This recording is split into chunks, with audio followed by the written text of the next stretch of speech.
Good morning, everyone.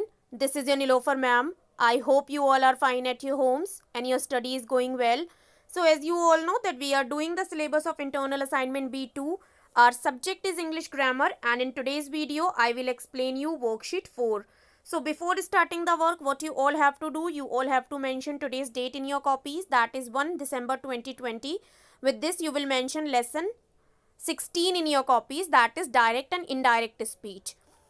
So, as you all have seen that yesterday I have provided you a YouTube link through which you all have understood the lesson, that is direct and indirect speech, and we have done some definitions related to direct and indirect speech in worksheet 3. And in today's worksheet, we will do the sentences. Actually, we will change the sentences from direct to indirect speech. So the heading is change these assertive sentences from direct to indirect speech. So only assertive sentences are given, that means positive and negative. So we will change these sentences to indirect speech. So the first sentence is, the teacher said to the students, you can leave the exam hall if you have finished writing. Teacher ने बच्चों से कहा, means छात्रों से कहा कि तुम exam hall से जा सकते हो अगर तुमने अपना पेपर पूरा कर लिया है तो. So the first thing which I have explained you during the explanation of lesson, that a sentence contains two part. First is reporting verb and second is reported speech. So the teacher said to the students, ये आपका होता है reporting verb, and the remaining words of the speaker are reported speech, and they are separated with a comma, और इन दोनों को comma से separate किया जाता है. With that I have explained you कि if only it is written that the teacher said, तो आपका जो said होता है वो सैड ही रहता है. If any object is given after, like the teacher said to the students, so यहाँ पर स्टूडेंट्स क्या है, आपका ऑब्जेक्ट है. सो सैड आपका किस में चेंज हो जाता है, टोल्ड में चेंज हो जाता है. Okay, so that's why in the indirect speech you can see the teacher told the students. और कॉमा जब हम हटाते हैं देन हम उसके प्लेस पर दैट लगाते हैं और दैट से दोनों को हम ज्वाइन कर देते हैं. लाइक डायरेक्ट स्पीच में आपका कॉमा होता है जो रिपोर्टेड स्पीच को और रिपोर्टिंग वर्ब को सेपरेट करता है, बट जब आप उसे इनडायरेक्ट बनाते हैं तो उस कॉमे को रिप्लेस कर देते हैं दैट कंजक्शन के साथ. ओके, देन आपका किस टेंस में आपका सेंटेंस चेंज होगा. So the sentence which is given here, that is in present perfect tense, have finished. So present perfect आपका चेंज होता है पास्ट परफेक्ट में. The teacher told the students that they could leave the exam hall if they had finished writing. So यहाँ पर can आपका present model है, हमने उसको कुड में चेंज किया, एंड हैव फिनिश्ड की जगह हैड फिनिश्ड हो गया. The teacher told the students that they could leave the exam hall if they had finished writing. So जो मेन चीज़ होती है वो होता है प्रोनाउन का चेंजिंग. सो आपका यू किसके अकॉर्डिंग चेंज हुआ है, why we have written they according to the students, because जो आपका प्रोनाउन होता है यू, ये आपका किसके अकॉर्डिंग चेंज होता है, जिस व्यक्ति को एड्रेस किया जा रहा है सेंटेंस में. मीन्स जो आपका रिपोर्टिंग वर्ब का ऑब्जेक्ट है उसके अनुसार आप क्या करेंगे, यू को चेंज करेंगे. सो दैट्स वाई हमने यहाँ पर लिखा है दे, बिकॉज स्टूडेंट्स बहुत सारे हैं. The teacher told the students that they could leave the exam hall if they had finished writing. Let's see the second sentence. He says I am unwell. So he says is reporting verb and I am unwell is reported speech. So one thing I have not explained you during the explanation, I have explained you in the previous year that if the reporting verb is in present tense or future tense, अगर आपकी जो reporting verb होती है वो future tense में या फिर present tense में होती है, तब आपका जो रिपोर्टेड स्पीच होती है उसका टेंस चेंज नहीं होता है. यहाँ पर आपका लिखा है he says, that means the reporting verb is in present tense, तो आपका जो रिपोर्टेड स्पीच है वो चेंज नहीं होगा. He says that he is unwell. He के अकॉर्डिंग हमने यहाँ पर केवल प्रोनाउन चेंज किया है. He says that he is unwell, उसने कहा कि वो ठीक नहीं है.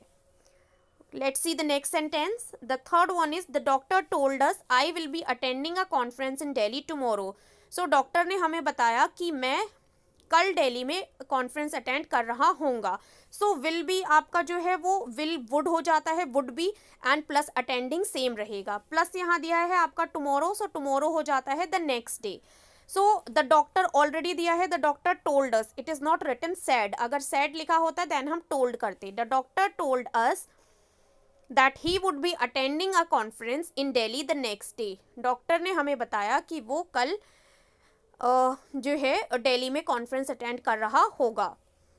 Fourth sentence is Charu said we want to go for a movie.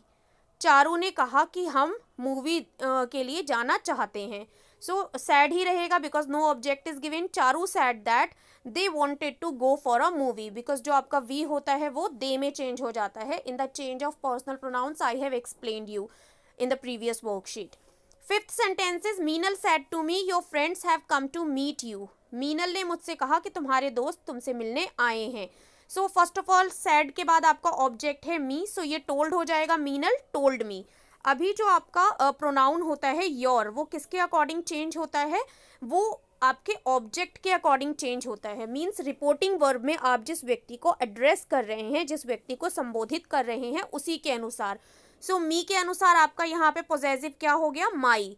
Meenal told me my friends had come to meet me. किसे मिलने आए हैं? मुझे मिलने. Sixth sentence is Rashmi said the chef informed me that he prepared all the dishes in the restaurant himself. रश्मि ने कहा कि chef ने मुझे इन्फॉर्म किया कि उसने सारी डिशेस रेस्टोरेंट में खुद बनाई हैं. So during the explanation I have explained you one rule that if two clauses are there in direct speech and both are in past tense, तब आपका टेंस चेंज नहीं होता है. So here two clauses are given. The chef informed me that he prepared all the dishes in the restaurant. So पहले तो inform किया, और क्या इन्फॉर्म किया? कि सारी ही डिशेज रेस्टोरेंट में खुद बनाते हैं. सो दैट्स वाई हमने क्या किया यहाँ पर? रश्मि सैड के बाद दैट से हमने ज्वाइन किया. Rashmi said that the chef informed her. किसको इन्फॉर्म किया? रश्मि के अकॉर्डिंग आपने पॉजिटिव लगाया. That he prepared all the dishes in the restaurant himself. Seventh sentence is I check these papers last week Priyanka said. Priyanka ने कहा कि मैंने ये पेपर पिछले हफ्ते चेक किए थे. सो first of all Priyanka sad will remain same. Priyanka said that. That से हमने ज्वाइन किया.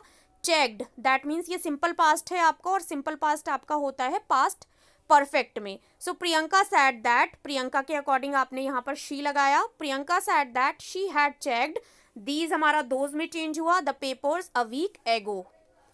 Eight sentences the teacher said Uma is intelligent but she doesn't work hard. Teacher ने कहा कि उमा इंटेलिजेंट है लेकिन वो कठिन परिश्रम नहीं करती है. सो सैड ही रहेगा because no object is given after teacher. The teacher said that Uma was, because is आपका किस में चेंज होता है? वॉज में.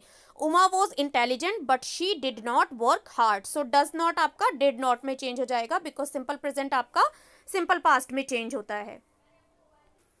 Then ninth sentence is they said we can not live without water. उन्होंने कहा कि हम पानी के बिना जीवित नहीं रह सकते. So one rule is there that if in direct speech any sentence is given which is a general truth, एक फैक्ट होता है, आप उसे चेंज नहीं कर सकते because every one can not live without water. कोई भी नहीं जी सकता. So you can not change the tense.